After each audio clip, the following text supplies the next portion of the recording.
प्यारे बच्चों, UP board class channel पर आप सभी का हार्दिक स्वागत है। बच्चों, इस वीडियो में हम यूपी बोर्ड के कक्षा 9वीं के गणित के अध्याय 7 त्रिभुज की प्रश्नावली 7.3 के सभी प्रश्नों को हल करेंगे। तो वीडियो को पूरा देखिएगा एंड तक, जिससे आपको प्रश्नावली 7.3 के सभी प्रश्नों के हल आसान तरीके से समझ में आ जाएंगे। प्रश्न एक में हमें दिया गया है त्रिभुज एबीसी और त्रिभुज डीबीसी। ठीक है, ये आप देखिए त्रिभुज एबीसी जो बड़ा त्रिभुज है वो त्रिभुज क्या है? त्रिभुज एबीसी। ठीक है, और छोटा त्रिभुज कौन सा है? त्रिभुज डीबीसी। ये वाला जो त्रिभुज है यह त्रिभुज डीबीसी। ये त्रिभुज हमें दिए गए हैं प्रश्न में। एक ही आधार बीसी पर बने, बीसी जो आधार है बने दो समद्विबाहु त्रिभुज है। समद्विबाहु त्रिभुज है मतलब कि इनकी दो भुजाएं आपस में बराबर है, यानी कि ए बी और ए सी बराबर है और बी डी और सी डी बराबर है। ठीक है, बी डी सी डी बराबर है और ए बी और बी सी ए सी बराबर है। इस प्रकार है कि ए और डी भुजा बीसी के एक ही ओर स्थित है। ए और डी भुजा बीसी के एक ही ओर मतलब ऊपर की ओर स्थित है। यदि एडी को बढ़ाने पर बीसी पर पी पर प्रतिशत करे, जो एडी रेखा है उसको अगर हम बढ़ाते हैं आगे तो वो पी पर प्रतिशत कर रही है बीसी पर। बीसी पर कहाँ प्रतिशत कर रही है? पी पर। ठीक है, तो दर्शाइए। तो इस प्रश्न के चार भाग हैं। त्रिभुज ए बी डी सर्वांग सम होगा त्रिभुज ए सी डी के। त्रिभुज ए बी डी ये वाला जो त्रिभुज है सर्वांग सम होगा त्रिभुज ए सी डी के, इस त्रिभुज के। और फिर दूसरे भाग में हमें बोला है त्रिभुज ए बी पी। त्रिभुज ए बी पी ये जो बाईं तरफ का त्रिभुज है ये सर्वांग सम होगा त्रिभुज एसीपी के, दाईं तरफ के त्रिभुज के सर्वांग सम होगा। तीसरे भाग में बोला है एपी कोण ए और कोण डी दोनों को समद्विभाजित करता है। जो एपी भुजा है वो कोण ए को भी और कोण डी को दोनों को दो बराबर भागों में बांटता है, समद्विभाजित करता है। एपी रेखाखंड जो है बीसी का लंब समद्विभाजक है। चौथे भाग में बोला है एपी जो रेखा है वो बीसी का लंब समद्विभाजक है, मतलब कि बीसी को दो बराबर भागों में बांट रहा है और दोनों तरफ 90 डिग्री का कोण बनाता है। तो आइए अब हम इस प्रश्न को हल करते हैं। आइए तो हम प्रश्न को हल करते हैं। तो सबसे पहले तो हम लिख लेते हैं जो भी हमें प्रश्न में दिया गया है। हमें प्रश्न में दिया गया है एबीसी एक समद्विबाहु त्रिभुज है। ठीक है, तो ए बी बराबर क्या हो जाएगा? एसी। तो हमने लिख दिया ए बी बराबर एसी। ए बी भुजा ये वाली और एसी भुजा ये भुजा क्या है? आपस में बराबर है। ठीक है, उसी तरह हमें दिया गया डीबीसी एक समद्विबाहु त्रिभुज है। तो बी डी बराबर सी डी। बी डी बराबर सी डी, ये बी डी भुजा है, ये किसके बराबर हो गई? सी डी भुजा के। ठीक है, तो ये हमें प्रश्न में दिया गया है तो ये हमने लिख लिया। प्रश्न एक के पहले भाग में हमें सिद्ध करना है त्रिभुज एबीडी सर्वांग सम है त्रिभुज एसीडी के। तो इसको हल करते हैं। त्रिभुज एबीडी और त्रिभुज एसीडी में। ठीक है, त्रिभुज एबीडी और त्रिभुज एबीडी और त्रिभुज एसीडी में ए बी बराबर ए सी।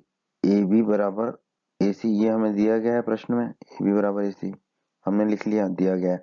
और ये क्या है? भुजा है, तो हमने लिख दिया एस, मतलब कि साइड। बी डी बराबर सी डी। बी डी बराबर सी डी ये भी हमें प्रश्न में दिया गया है, क्योंकि ये क्या है? समद्विबाहु त्रिभुज है। ए बी सी और डीबीसी जो है समद्विबाहु त्रिभुज है, तो ये भी हमें प्रश्न में दिया गया है। तो हम ए से चले बी तक, बी से चले डी तक, उसी तरह ए से चले सी तक, सी से चले डी तक। अब डी से जाएंगे हम ए तक। डी ए बराबर डी ए ये भी उभयनिष्ठ भुजा है, तो हमने लिख दिया उभयनिष्ठ। बी डी बराबर सी डी भी एस था, साइड भुजा। डी ए बराबर डी ए भी भुजा है, साइड, तो हमने लिख दिया एस, उभयनिष्ठ है। तो अब आप देखिए ए बी डी, ए से बी तक गए, फिर बी से डी गए, फिर डी से ए गए। इस तरह ए सी डी। ठीक है, ए से सी तक गए, सी से डी तक गए, फिर डी से ए तक गए। तो हम क्या कह सकते हैं? हम कह सकते हैं कि त्रिभुज एबीडी सर्वांग सम होगा त्रिभुज एसीडी के। किस नियम से? एस एस एस नियम के, भुजा भुजा भुजा नियम द्वारा। और यही हमें सिद्ध करना था इस भाग में। तो ये हमारे इस भाग का उत्तर हो जाएगा दोस्तों। अब हमें इसका दूसरा भाग सिद्ध करना है, जिसमें हमें बताना है त्रिभुज एबीपी सर्वांग सम होगा त्रिभुज एसीपी के। त्रिभुज एबीपी ये वाला त्रिभुज है बाईं तरफ वाला, और त्रिभुज एसीपी दाईं तरफ वाला त्रिभुज है। त्रिभुज एबीडी सर्वांग सम है त्रिभुज एसीडी के। ये दोनों त्रिभुज सर्वांग सम है, ये तो हम सिद्ध कर चुके हैं पहले भाग में। तो हम सीपीसीटी से क्या लिख सकते हैं? अब देखिए ए बी को हमने बी ए लिख देंगे, मतलब दूसरे को पहले पे और पहले को दूसरे पे, और डी को वही रखा। ठीक है, तो कोण बी ए डी बराबर तो दूसरी तरफ भी वही करना पड़ेगा, सी को पहले लिखेंगे, ए को बाद में लिखेंगे और डी को सबसे आखिरी में। कौन बी ए डी बराबर कौन सी ए डी, क्योंकि जो क्रम हम बाईं तरफ बदलते हैं वही क्रम हमें दाईं तरफ बदलना पड़ेगा। तो कौन बी ए डी बराबर कौन बी ए डी बराबर कौन सी ए डी। ठीक है, ये हो जाएगा हमारा, इसे हम कह देंगे समीकरण 1। अब हमें प्रश्न में दिया गया भुजा एडी को बढ़ाने पर बीसी को प्रतिच्छेद करती है पी पर। एडी को जब हम बढ़ाते हैं आगे तो ये बीसी को किस बिंदु पर प्रतिच्छेद करती है, पी पर। तो मतलब एडी को सीधा बढ़ाते हैं हम पी तक, तो एपी जो है वो एक सीधी रेखा है। तो हम क्या कह सकते हैं, कौन बी ए डी बराबर कौन बी ए डी बराबर कौन बी ए पी, क्योंकि एडी एपी जो है एपी जो है वो एक सीधी रेखा है, एडी को बढ़ाने पर ही एपी हमें प्राप्त हुआ। तो हम बी ए डी बराबर कह सकते हैं बी ए पी। ठीक है, कौन वही रहेगा हमारा, इसे हम कह देंगे समीकरण 2। उसी प्रकार हम कह देंगे कौन सी ए डी बराबर कौन सी ए पी, इसको हम कह देंगे समीकरण 3। ये हो गया हमारा कौन। ठीक है, अब हम समीकरण 1, 2 और 3 को देखते हैं। बी ए डी की जगह हम क्या लिख सकते हैं, बी ए पी। इसी तरह सी ए डी की जगह हम क्या लिख देंगे, सी ए पी। तो हमारा हो जाएगा कौन बी ए पी बराबर कौन सी ए पी, इसे हम कह देंगे समीकरण 4। ठीक है, कौन तो वही है, चाहे उसे बी ए डी कहें या बी ए पी कहें या फिर सी ए डी कहें या सी ए पी कहें। तो कौन बी ए पी बराबर हमें मिल गया कौन सी ए पी, इसे कह दिया हमने समीकरण 4। कौन बी ए पी बराबर कौन सी ए पी समीकरण 4 में हमें मिल गया, कौन बी ए पी ये वाला बराबर कौन सी ए पी ये वाला, कौन बराबर हो गया। अब त्रिभुज एबीपी और त्रिभुज एसीपी में त्रिभुज एबीपी ये वाला त्रिभुज जो है बाईं तरफ त्रिभुज एबीपी और त्रिभुज एसीपी, इन दोनों त्रिभुजों में हम देखते हैं बी ए बराबर सी ए, बी ए बराबर सी ए कैसे, ये हमें दिया गया प्रश्न में। ठीक है, और ये क्या थी, साइड है, एस लिख दिया हमने बुझा। कौन बी ए पी बराबर कौन सी ए पी समीकरण 4 में हमने निकाला था, बी ए पी और सी ए पी बराबर है, तो ए लिख दिया एंगल। अब आप देखिए हम बी से चले ए तक, फिर हमने लिखा कौन बी ए पी ये वाला कौन, उसी तरह हम सी से चले ए तक और फिर हमने लिख दिया कौन सी ए पी ये वाला कौन। ठीक है, अब हम चलेंगे ए से पी तक, तो ए पी बराबर ए पी, ये तो उभयनिष्ठ भुजा है हमको पता है, और ये क्या भुजा है, तो लिख दिया हमने साइड यानी कि एस। तो अब आप देखिए हम चले बी से ए फिर पी, तो बी ए पी, उसी तरह हम चले थे सी से ए और फिर पी यानी कि सी ए पी। तो हम कह देंगे त्रिभुज बी ए पी सर्वांग होगा त्रिभुज सी ए पी के, किस नियम के द्वारा, एस ए एस नियम के द्वारा, साइड एंगल साइड भुजा कोण भुजा नियम के द्वारा। ठीक है, लेकिन हमें सिद्ध क्या करना है, त्रिभुज एबीपी सर्वांग सम है त्रिभुज एसीपी के, तो हम इसमें पहले और दूसरे अक्षर जो है बी ए इसको आपस में बदल देंगे, तो दाईं तरफ भी बदलना पड़ेगा, तो सी ए को भी हम क्या कर देंगे ए सी। तो हमने बी ए को कर दिया ए बी, आपस में बदल दिया, पी वैसे ही रहा आखिरी, तो दाईं तरफ भी सी ए को क्या कर देंगे हम ए सी और पी वही रहेगा। तो हमारा हो जाएगा त्रिभुज एबीपी सर्वांग सम त्रिभुज ए सी पी के, और यही हमें इस भाग में सिद्ध करना था। इस प्रश्न के भाग 3 में हमें बताना है कि एपी जो है वो कोण ए और कोण डी दोनों को समद्विभाजित करता है, मतलब कि दो बराबर भागों में बांटता है, ये भाग और ये भाग बराबर होगा कोण ए का, उसी तरह कोण डी के ये दोनों भाग आपस में बराबर होंगे, दो भागों में बांटेगा। ये एपी जो भुजा है इन दोनों कोणों को दो बराबर भागों में समद्विभाजित करता है, ये हमें बताना है। तो पहले तो हम कोण ए को बताते हैं।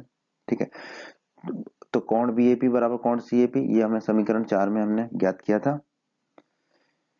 तो कोण ए जो है ये जो पूरा कोण है ये किसके बराबर होगा, कोण बी ए पी ये वाला जो कोण है वो धन कोण सी ए पी ये वाला जो कोण है, इन दोनों कोणों के बराबर होगा कोण ए हमारा। तो हमने लिख दिया कोण ए बराबर कोण बी ए पी धन कोण सी ए पी।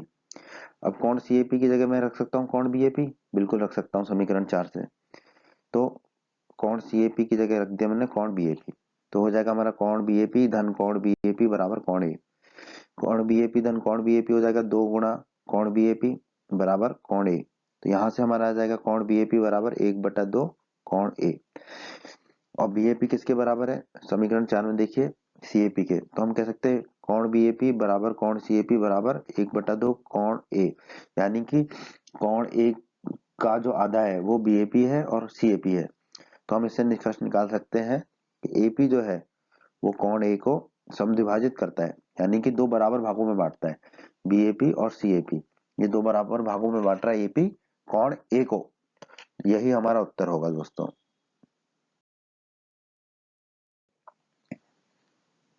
त्रिभुज ABP और त्रिभुज ACP सर्वांग सम है, ये हम सिद्ध कर चुके हैं।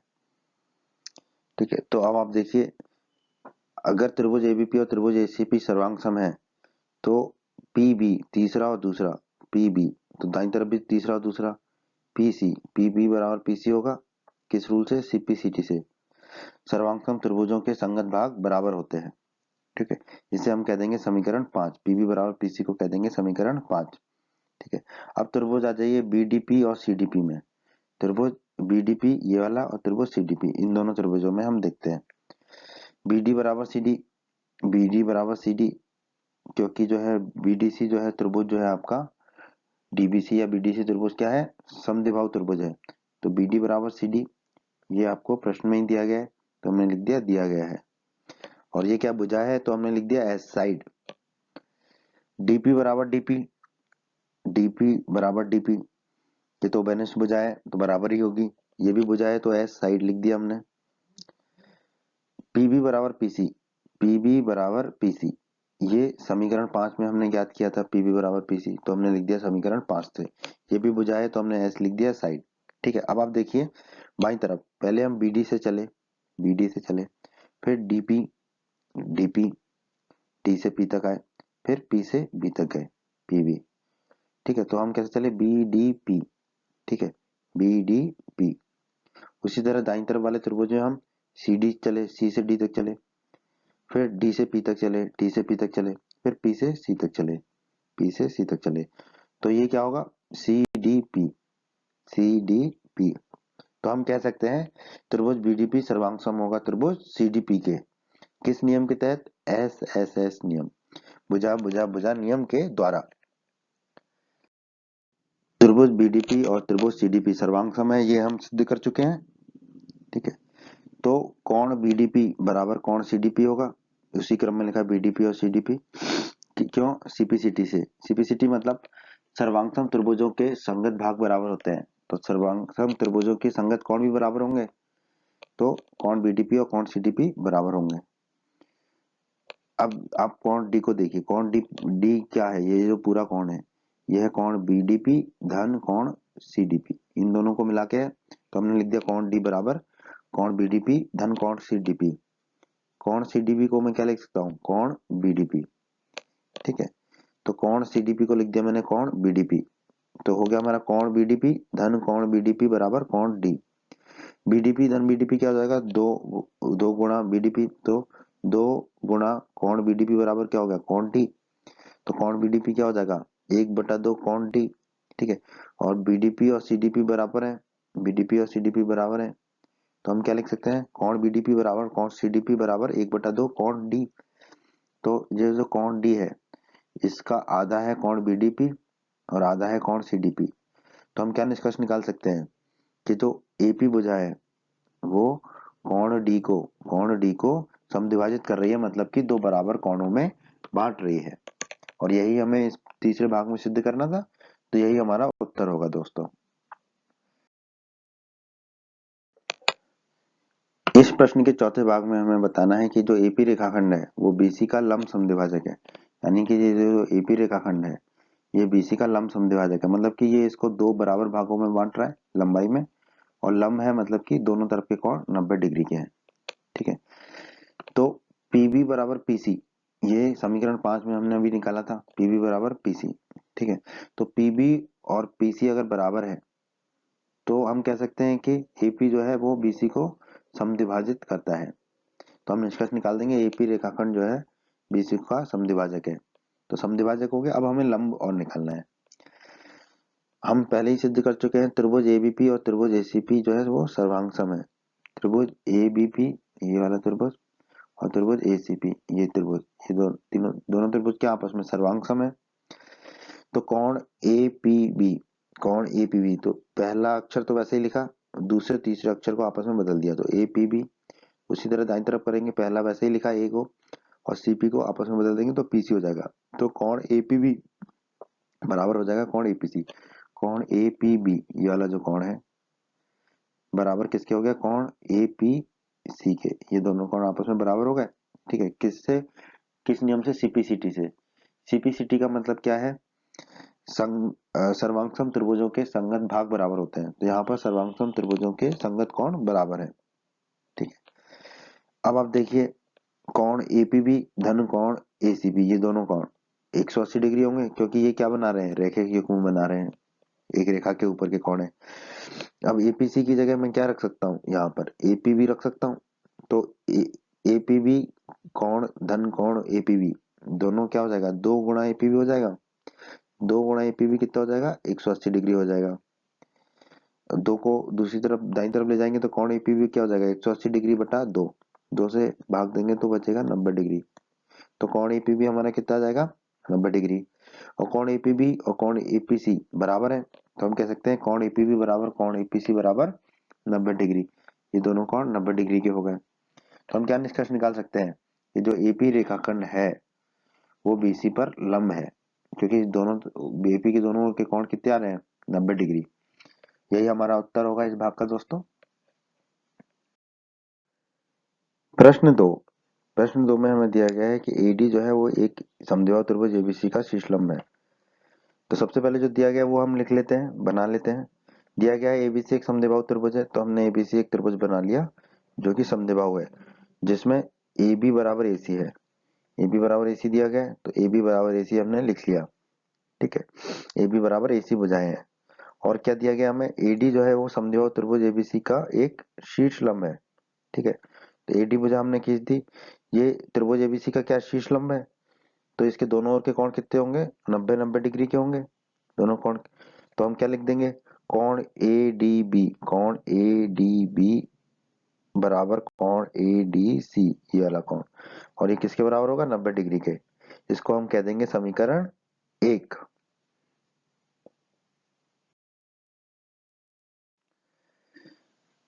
त्रिभुज एडीबी और त्रिभुज एडीसी में, ठीक है, त्रिभुज एडीबी और त्रिभुज एडीसी, ये दोनों त्रिभुजों में आप देखिए कोण एडीबी, कोण एडीबी ये वाला कोण बराबर कोण एडीसी, ये कोण है। और ये किसके बराबर है, 90 डिग्री के। ये हमने समीकरण 1 में निकाला था। इसको हमने लिख दिया आर। आर मतलब राइट एंगल, मतलब कि समकोण।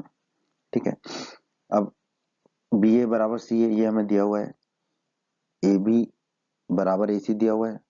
तो ए बी को हमने क्या लिख लिया, बी ए। ए बी को हमने लिख दिया बी ए, और ए सी को लिख दिया हमने सी ए। ए सी को लिख दिया हमने सी ए, ये हमें दिया गया है।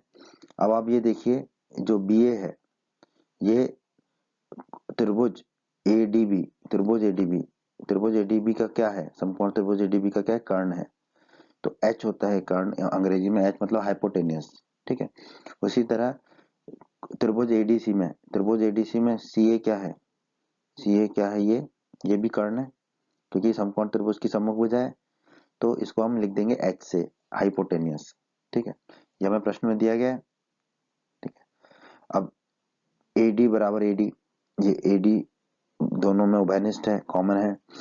तो ये कोई एक भुजा हो गई हमारी, एस लिख देंगे इसको साइड। ठीक है, तो अब आप देखिए आर एच एस नियम से, आर एच एस नियम से क्या होगा, देखिए हमने जो समकोण त्रिभुज लिया एडीबी, एडीबी जो समकोण त्रिभुज लिया ये, ठीक है, तो ए से शुरू किया, डी से फिर बी तक गए।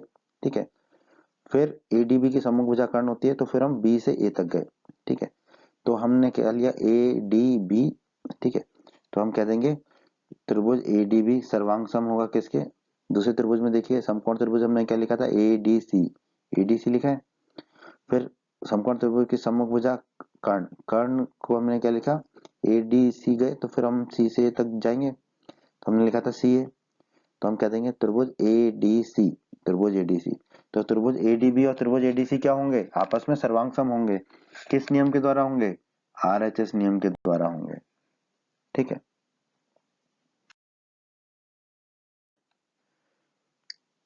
प्रश्न 2 के भाग 1 में हमें सिद्ध करना है कि एडी जो है वो रेखाखंड बीसी को समद्विभाजित करता है।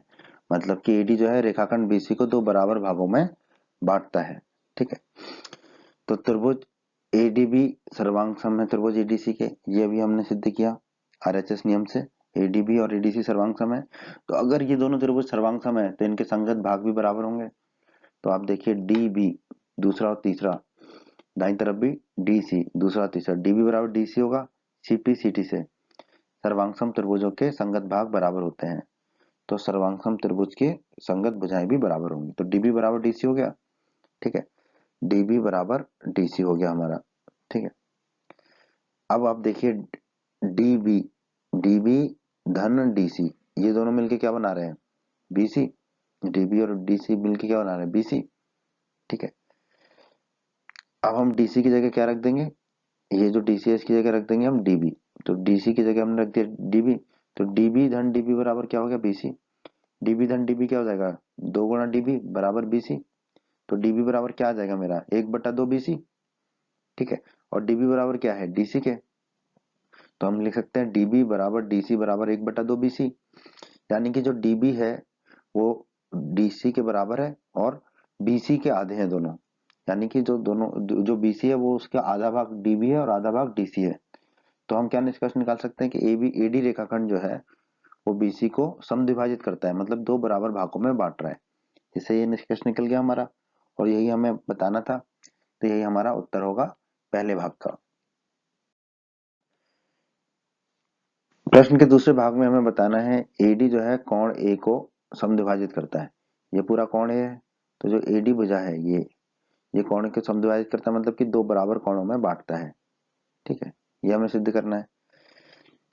त्रिभुज एडीबी सर्वांग सम है त्रिभुज एडीसी के, ये हम सिद्ध कर चुके हैं, ठीक है, आरएचएस नियम से।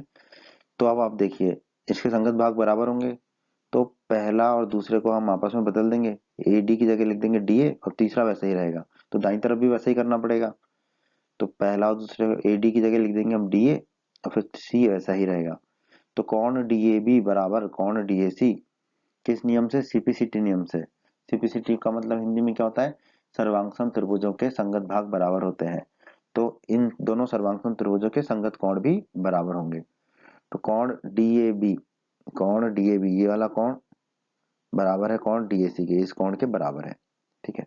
अब आप देखिए कौन डीएबी धन कौन डीएसी बराबर क्या है, कौन ए, ये जो पूरा कौन ए है ये किसके बराबर है, डीएबी और डीएसी के। अब डीएसी की जगह मैं क्या रख सकता हूँ, डीएबी रख सकता हूँ। तो डीएसी की जगह मैंने रख दिया डीएबी, तो हो जाएगा मेरा कौन डीएबी धन कौन डीएबी बराबर कौन ए। तो ये हो जाएगा मेरा 2 गुणा कौन डीएबी बराबर कौन ए, डीएबी धन डीएबी हो जाएगा 2 गुणा कौन डीएबी। तो कौन डीएबी बराबर हो जाएगा मेरा 1/2 कौन ए, ठीक है। अब डीएबी किसके बराबर था, डीएसी के, तो हम कह सकते हैं डीएबी बराबर डीएसी बराबर 1/2 कौन ए, ठीक है। तो इससे हम क्या निष्कर्ष निकाल सकते हैं, जो कौन ए का आधा है वो क्या है, कौन डीएबी, और कौन डीएसी जो कौन ए का आधा है।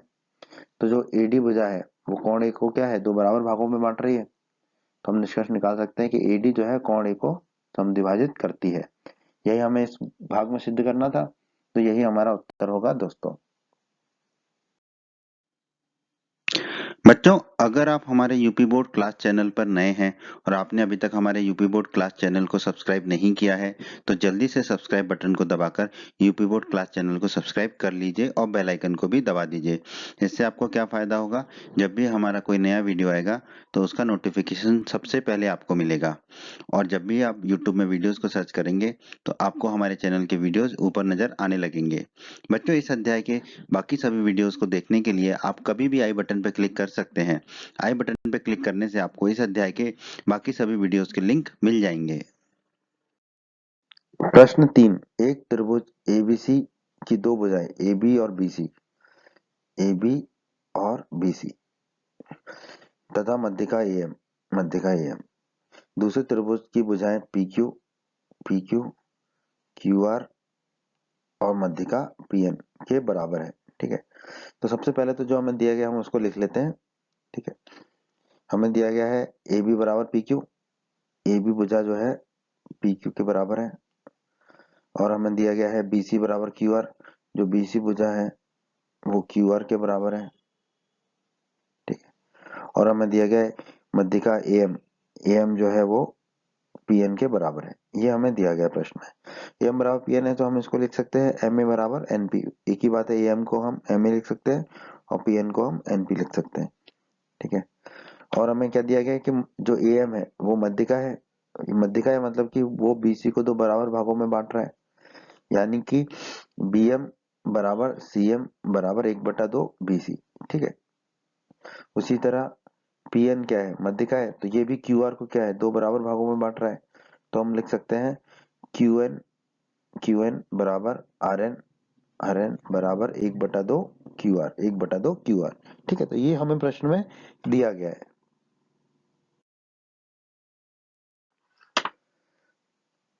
बीसी बराबर क्यू आर, बीसी और क्यू आर जो है वो बराबर है, ये हमें प्रश्न में दिया गया है।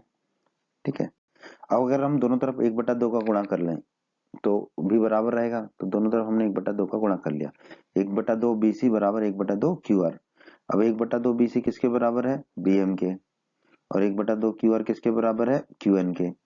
तो बी एम बराबर क्यू एन हो जाएगा, इसको हम कह देंगे समीकरण 1। प्रश्न 3 के भाग 1 में हमें सिद्ध करना है कि त्रिभुज एबीएम सर्वांग सम होगा त्रिभुज पीक्यूएन के। त्रिभुज एबीएम सर्वांग सम होगा त्रिभुज पीक्यूएन के। तो हम लिखते हैं त्रिभुज एबीएम और त्रिभुज पीक्यूएन में। ठीक है, AB बराबर PQ, ये हमें दिया गया है, AB और PQ बराबर, ये हमें प्रश्न में ही दिया गया है। ठीक है, और ये क्या है, भुजा है, तो हमने लिख दिया S साइड के लिए। BM बराबर QN, BM और QN बराबर है, ये भी हमने समीकरण 1 से निकाला था। ये भी क्या है, भुजा है, तो हमने लिख दिया S साइड के लिए। ठीक है, और MA बराबर NP, ये भी हमें दिया गया है, MA बराबर NP, MA बराबर NP, ये भी हमें दिया गया है। तो ये भी क्या भुजा है, तो हमने लिख दिया S। अब आप देखिए, पहले त्रिभुज में हम ए से चले बी तक, फिर बी से चले एम तक, फिर एम से चले ए तक। ठीक है, तो ये हो जाएगा हमारा त्रिभुज ए बी एम। ठीक है, त्रिभुज ए बी एम। उसी तरह दूसरे त्रिभुज में आप देखिए, हम पी से चले क्यू तक, पी से चले क्यू तक, फिर क्यू से चलेंगे एन तक, क्यू से चले एन तक, फिर एन से चले पी तक, एन से चले पी तक। तो ये हो जाएगा पी क्यू एन, सर्वांग सम होगा त्रिभुज पी क्यू एन के। ठीक है, यही हम लिख देंगे त्रिभुज एबीएम सर्वांग सम होगा त्रिभुज पी क्यू एन के। किस नियम के द्वारा, एस एस एस नियम के द्वारा, एस एस एस नियम के द्वारा, साइड साइड साइड, भुजा भुजा भुजा नियम के द्वारा। यही हमें इस भाग में सिद्ध करना था, तो यही हमारा उत्तर होगा दोस्तों।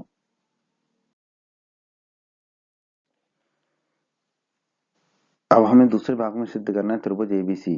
ठीक है, जो पूरा बड़ा वाला त्रिभुज सर्वांग सम होगा त्रिभुज पी क्यू आर के। ठीक है, तो हल करते हैं इसको। त्रिभुज एबीएम सर्वांग सम है त्रिभुज पीक्यूएन के, ये अभी हम सिद्ध कर चुके हैं। तो कोण एबीएम, ये वाला कोण एबीएम किसके बराबर होगा, कोण पीक्यूएन के, इस कोण के बराबर होगा। क्यों, क्योंकि सीपीसीटी सर्वांग त्रिभुजों के संगत कोण बराबर होते हैं, सर्वांग त्रिभुजों के संगत भाग बराबर होते हैं। तो कोण एबीएम बराबर कोण पीक्यूएन, कोण एबीएम बराबर कोण पीक्यूएन, ये हो गया। अब आप देखिए कोण एबीएम, ये जो कोण है एबीएम, इसको मैं लिख सकता हूँ कोण एबीसी, कोण एबीसी, क्योंकि एम बिंदु जो है बीसी भुजा पर ही है। तो कोण एबीएम बराबर हो गया मेरा कोण एबीसी। तो कोण एबीएम की जगह मैं क्या रख दूंगा, एबीसी। तो कोण एबीसी बराबर मेरा कितना हो गया, कोण पीक्यूएन के। ठीक है, क्योंकि एबीएम की जगह मैंने क्या रख दिया, एबीसी। तो एबीसी बराबर हो गया पीक्यूएन के। अब आप देखिए कोण पीक्यूएन, ये वाला जो कोण है पीक्यूएन, इसको मैं लिख सकता हूँ कोण पीक्यूआर, क्योंकि एन बिंदु जो है क्यू आर पर ही है। तो मैंने लिख दिया कोण पीक्यूएन बराबर कोण पीक्यूआर। ठीक है, अब पीक्यूएन की जगह मैं क्या रख दूंगा, एबीसी, क्योंकि पीक्यूएन और एबीसी बराबर है। तो पीक्यूएन की जगह मैंने रख दिया कोण एबीसी। तो कोण एबीसी बराबर क्या होगा मेरा, कोण पीक्यूआर के। कोण एबीसी और कोण पीक्यूआर मेरे बराबर हो गए, कोण एबीसी और कोण पीक्यूआर मेरे बराबर हो गए। इसको मैंने कह दिया समीकरण 2। अब त्रिभुज एबीसी और त्रिभुज पीक्यूआर में हम देखते हैं, भुजा ए बी बराबर पी क्यू, ए बी बराबर पी क्यू, ये हमें दिया गया है, और ये भुजा है तो हमने लिख दिया एस साइड के लिए।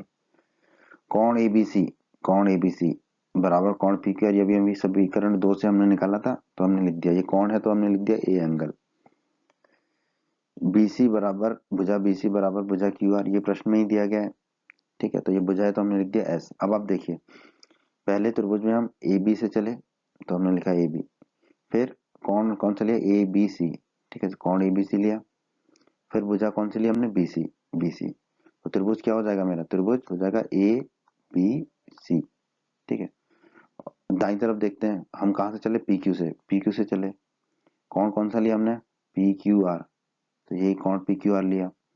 फिर आखिरी भुजा कौन सी ली हमने, QR, Q से लेके R तक, तो हम लिख देंगे PQR, कौन जो है PQR, ये दोनों आपस में क्या होंगे, सर्वांग सम होंगे। तो हम लिख देंगे कौन ABC सर्वांग सम है कौन PQR के, किस नियम से, SAS नियम के, SAS। ठीक है, साइड एंगल साइड नियम के द्वारा। और यही हमें सिद्ध करना था प्रश्न में, यही हमें प्रश्न में बताना था, तो यही हमारा उत्तर हो जाएगा दोस्तों इस प्रश्न का।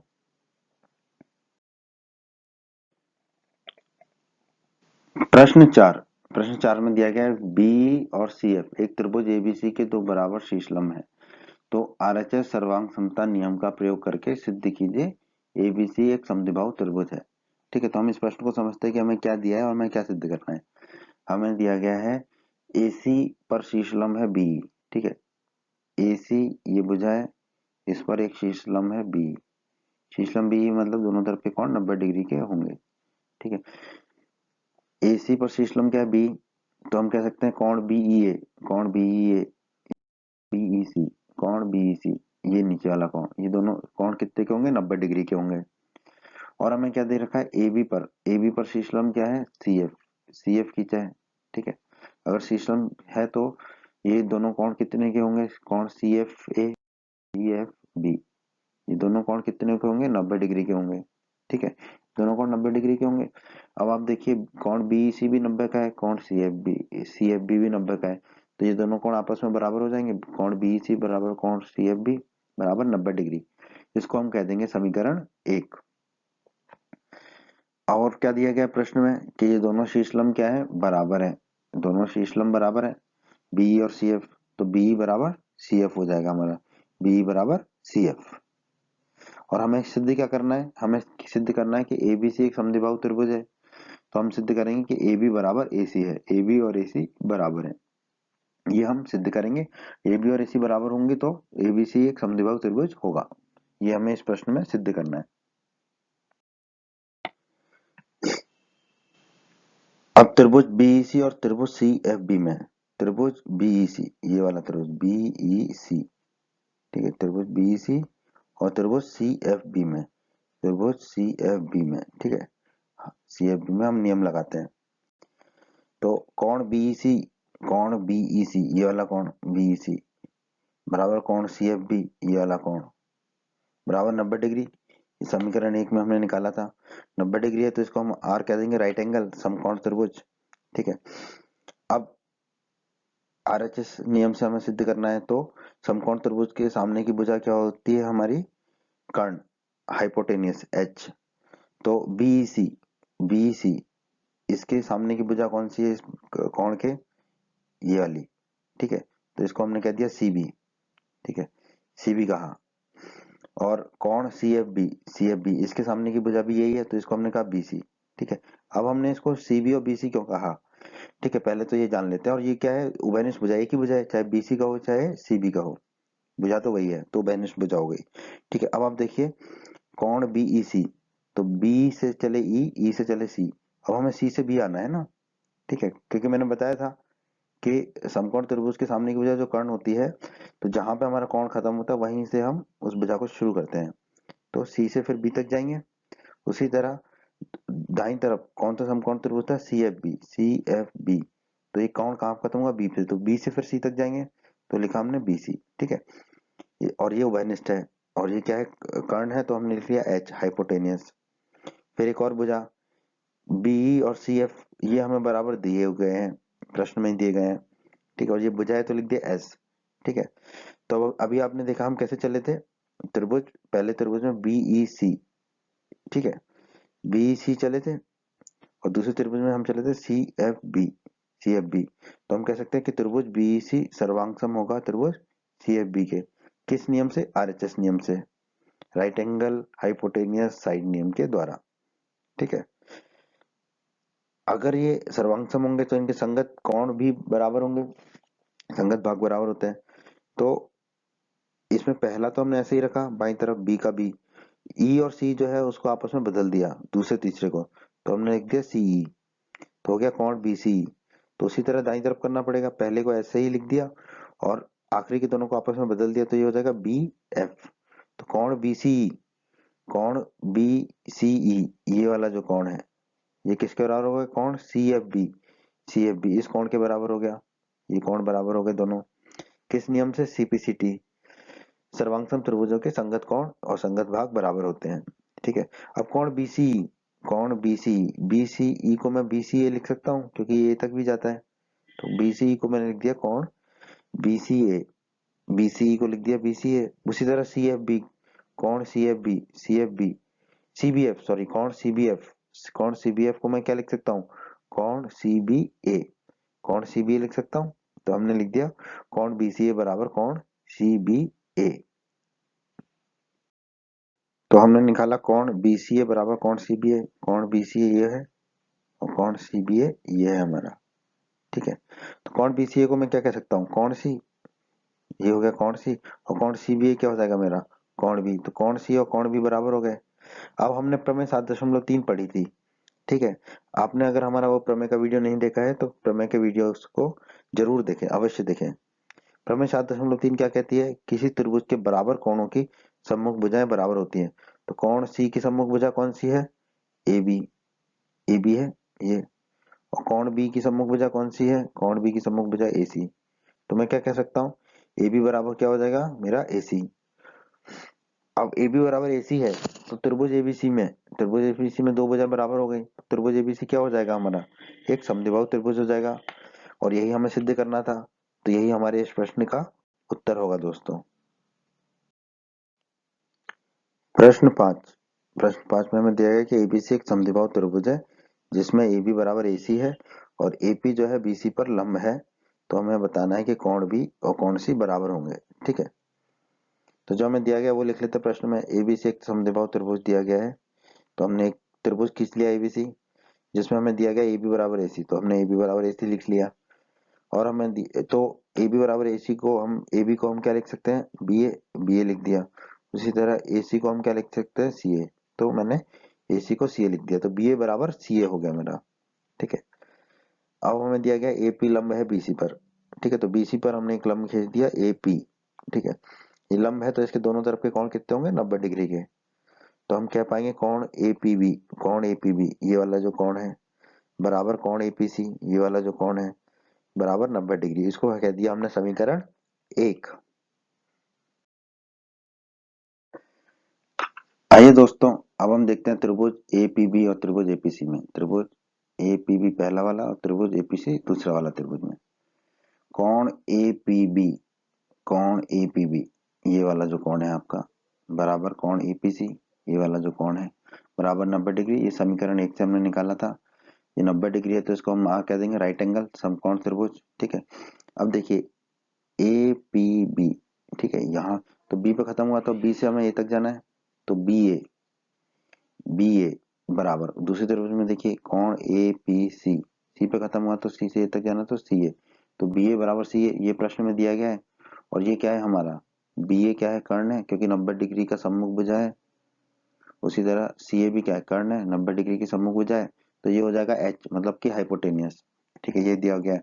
अब हम ए पर पहुंच गए, अब ए से फिर पी तक आएंगे, तो एपी बराबर एपी, ये एक भुजा क्या है, उभयनिष्ठ है, कॉमन है, तो ये एक भुजा है तो इसको लिख दिया हमने साइड एस। ठीक है, अब आप देखिए हम ए पी बी, ठीक है, तो ए पी बी और दूसरे में गए थे हम ए पी सी, तो ए पी सी ये दोनों त्रिभुज क्या होंगे, सर्वांग सम होंगे। दोनों त्रिभुज हमारे सर्वांग सम होंगे, तो हम लिख देंगे त्रिभुज एपीबी सर्वांग सम होगा त्रिभुज एपीसी के, किस नियम से, आरएचएस के नियम से, आरएचएस नियम के द्वारा। ठीक है, अब ये दोनों त्रिभुज सर्वांग सम है तो इनके संगत कोण भी बराबर होंगे। तो संगत कोण लिखने के लिए देखो पहला अक्षर तो हमने वैसे ही लिखा ए का ए, दूसरा और तीसरे को आपस में बदल दिया, तो पीबी की जगह क्या रख दिया हमने बीपी, तो वही हम दाईं तरफ करेंगे, पहला वैसे की वैसे ही रख देंगे और दूसरे तीसरे को बदल देंगे, पीसी की जगह रख देंगे हम सीपी। इसे कहते हैं हम सीपीसीटी। सीपीसीटी मतलब सर्वांकम त्रिभुजों के संगत कोण और संगत भुजाएं बराबर होती हैं। ठीक है, कोण एबीपी को आप देखिए, कोण एबीपी, ठीक है, ये क्या है, ये कोण बी है। और इसी तरह कोण एसीपी को देखिए, एसीपी, ये क्या है, ये कोण सी है। तो कोण बी बराबर हमारा क्या हो गया, कोण सी। तो यही हमारा इस प्रश्न का उत्तर है दोस्तों, कोण बी बराबर कोण सी, यही हमें सिद्ध करना था। उम्मीद करते हैं बच्चों आपको हमारा ये वीडियो पसंद आया होगा। बच्चों, अगर आप यूपी बोर्ड क्लास चैनल पर नए हैं और आपने अभी तक हमारे चैनल को सब्सक्राइब नहीं किया है तो सब्सक्राइब बटन को दबाकर जल्दी से चैनल को सब्सक्राइब कर लीजिए और बेल आइकन को भी दबा दीजिए। इससे आपको क्या फ़ायदा होगा, जब भी हमारे चैनल पर कोई भी नया वीडियो आएगा तो उसका नोटिफिकेशन आपको सबसे पहले मिल जाएगा। और जब भी आप यूट्यूब पर कोई वीडियो सर्च करेंगे तो हमारे चैनल के वीडियोज़ आपको ऊपर नज़र आने लगेंगे। आप हमारे वीडियोज़ को अपने सभी दोस्तों के साथ व्हाट्सएप और फेसबुक पर अवश्य शेयर करें, जिससे आपके दोस्तों का भी लाभ हो सके। आपको वीडियो पसंद आई है तो वीडियो को लाइक अवश्य करें और इस अध्याय के अन्य सभी वीडियोस को देखने के लिए आई बटन पर क्लिक करें। आई बटन पर क्लिक करने से आपको इस अध्याय के सभी वीडियोस के लिंक मिल जाएंगे। धन्यवाद बच्चों।